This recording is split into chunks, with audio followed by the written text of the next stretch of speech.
আসসালামু আলাইকুম ভিউয়ার্স, আশা করি সবাই ভালো আছেন। তো আমি এখন অবশ্যই কিছু দেখলেন, আগে আমি মাছ ভেজে নিয়েছি। হ্যাঁ, আমার দুষ্টু, মানে আমার ভিডিও করলে ওর আসতেই হবে। এই জন্য এখন লাউগুলো দিয়ে দেবো। লাউগুলো ভালো করে একটু কষিয়ে নিব, নিয়ে তারপরে মাছগুলো দিয়ে দেবো। এই দেখতে পাচ্ছেন মাছগুলো আমি আগে ভেজে নিয়েছি। তো এখন আমি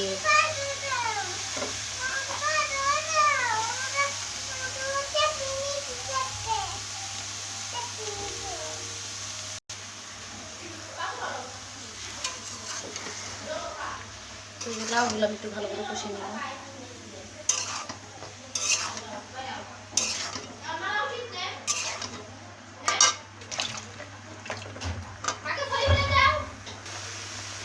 তো এই যে দেশের লাউ দিয়ে আমি পাঙ্গাস মাছ দিয়ে রান্না করছি।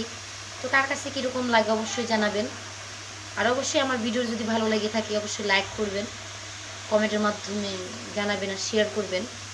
আর আমার চ্যানেলটিকে অবশ্যই সাবস্ক্রাইব করে দেবেন। আশা করি তো ভালো থাকবেন। ধন্যবাদ সবাইকে। তো এই যে আমি মাছগুলো দিয়ে দিয়েছি, এখন আমি একটুখানি পানি দিয়ে দিব। বেশি পানি দেবো না, যাতে করে লাউটা সেদ্ধ হয়। যেহেতু কচি লাউ সুন্দরভাবেই সেদ্ধ হয়ে যাবে। যে দেখতে পারতেছেন কালারটা কত সুন্দর আসছে। তো আপনাদের সাথে আবার এই লাউ রান্না করে দেখাবো। তো এই যে ফ্রিজের ভিতরে আমি আদা রসুন বাটাটা রেখে দিলাম।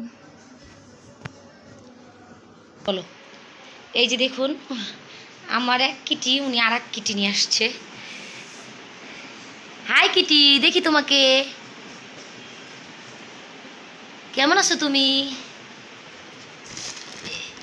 ওই যে ওই যে কিটির মাথা দেখা যাচ্ছে, দেখি। এই দেখতে পাচ্ছেন দুইটা কিটি এখানে। তো টাটা দিয়ে দাও, সবাইকে সালাম দিয়ে দাও। আচ্ছা সালাম দিয়ে দাও। বলো কিটি কেমন আছো? তুমি কি সবাইকে চেনো? তুমি কি সবাইকে চেনো?